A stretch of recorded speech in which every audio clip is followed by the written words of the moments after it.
Luis Felipe De Oliveira, Director General at ACI World. Thank you for joining me today. Thank you, Jessica. It's a pleasure.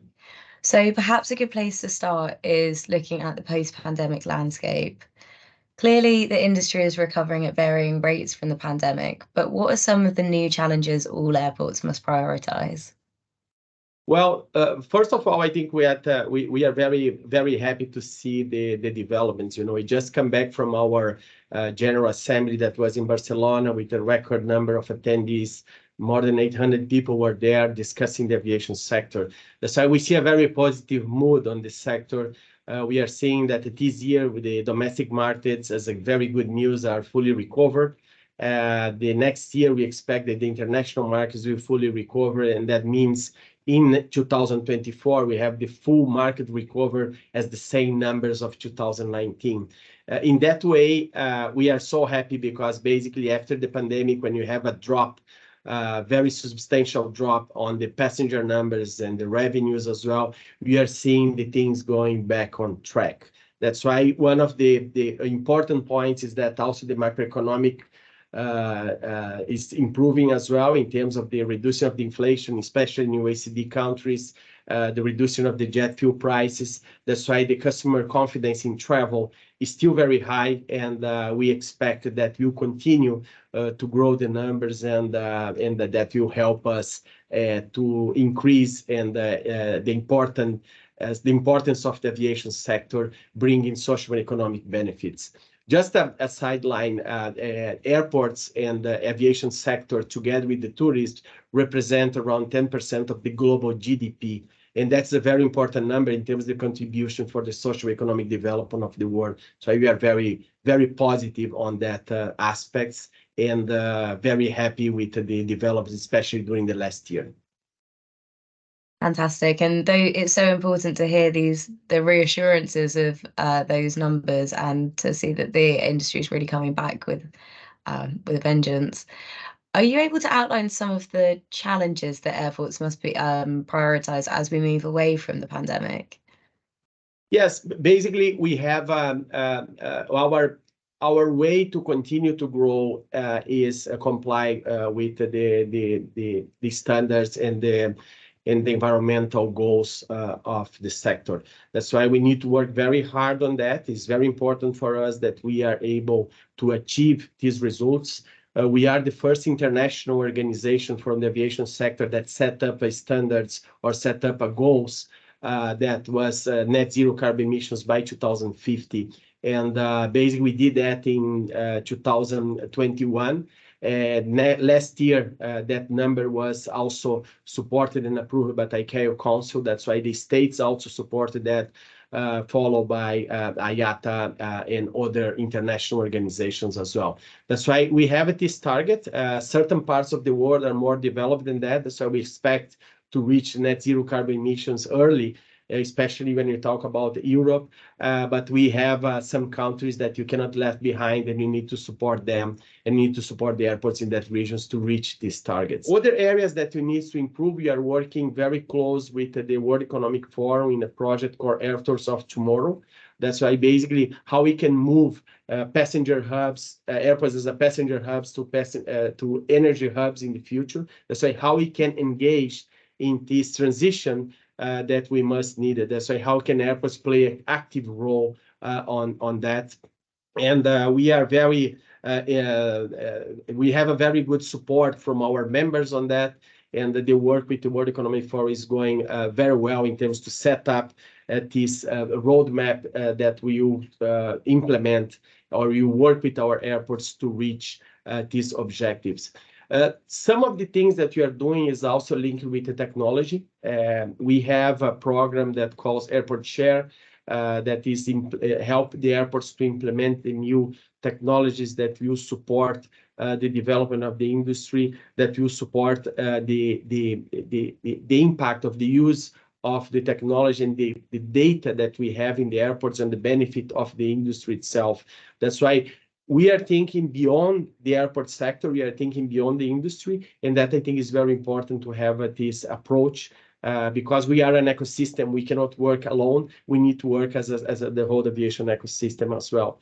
And also, we need to improve the inconsistency in the system. That's why we are working very close with the other organizations. For example, we are working with the council in a project that we call Airport System Capacity Enhancement. That's why how we can support the airports and air traffic controllers to improve the synergies that will benefit the environmental, because we have the less consumer fuel.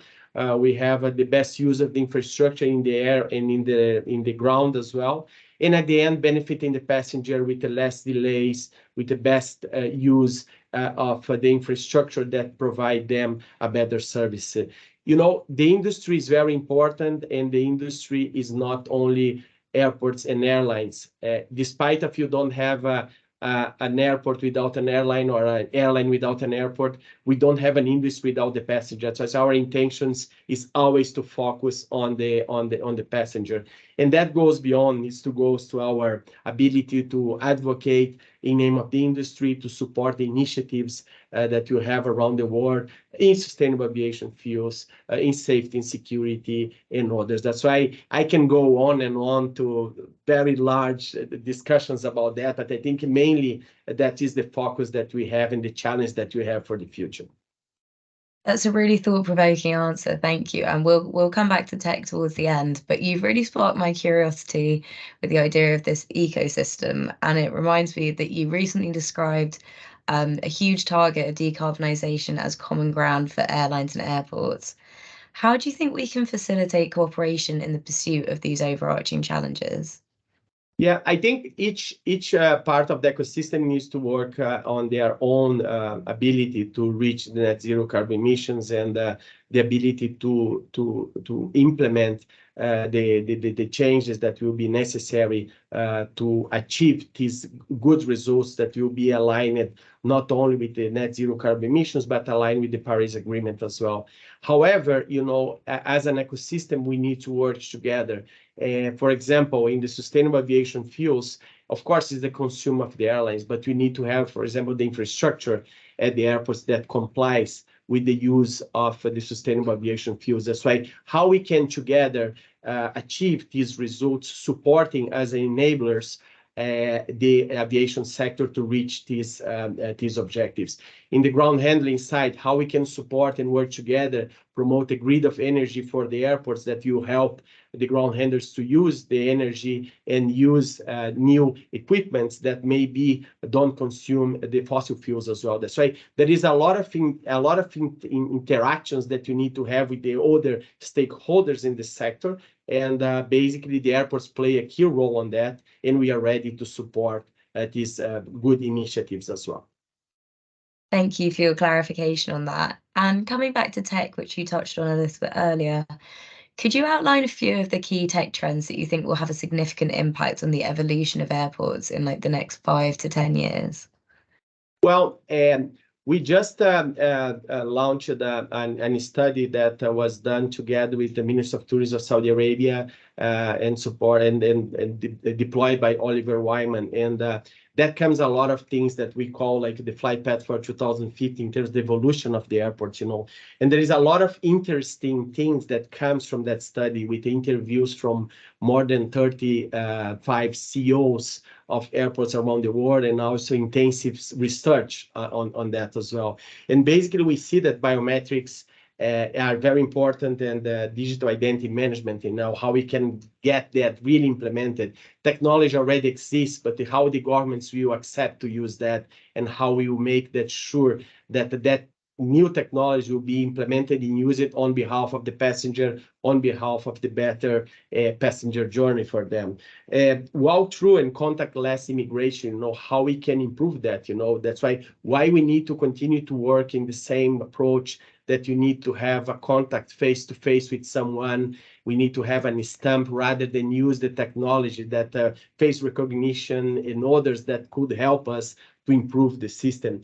Paperless and tagless tracking on baggage, that's how we can improve that systems that reduce the lost baggage, improve the system in terms of how we can better and fast deliver the bags to the passenger at the end of the journey. AI, IoT, a lot of new technologies, how we can use that in the benefit of the passenger in our buildings. That is a lot of projects going on that. And of course, how we can use simple things like a 3D printing to improve our supply of parts in different parts of the aviation ecosystem as well. As I mentioned, this project and these opportunities that you have as an aviation sector for the future in terms of investing in technologies is a key. And we as an aviation sector and the airport sector, we are doing very well. We have a survey that you do with CITA that comprise most of the airports in the world in how they will invest in technology. And 93% of these airports are already planning to invest more in technology in this year, 2023, that they did in 2022.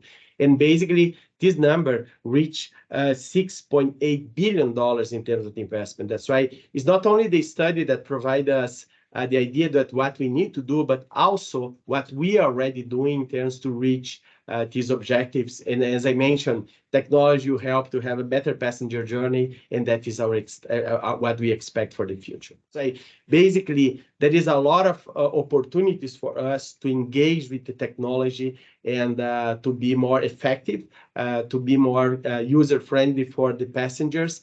And as I mentioned, passenger first, we need to work to have the passenger that is the main reason of our existence happy, you know. That's great. And as you said, it seems that there's a lot of this fantastic technology and it's about leveraging it to full effect and seeing what it can do for revolutionizing the passenger experience as well as making it better operationally. So looking forward to September now, which isn't long away, what are you most looking forward to at World Aviation Festival? Well, I think it will be a fantastic event. You know, there is an opportunity for the aviation sector and the beyond the aviation sector being together to discuss the future of the industry. We have a great platform that you put together, airlines, airports, regulators, you know, and others together. That is a very good forum to discuss on that. We have a lot of exchange of knowledge. That's why basically, if there is something that is already being done in certain parts of the world, it will be a good opportunity to share. You know, we don't need to reinvent things, especially in the aviation sector. As a global industry, it's good that you have some paths to follow in terms of how we implement the things around the world.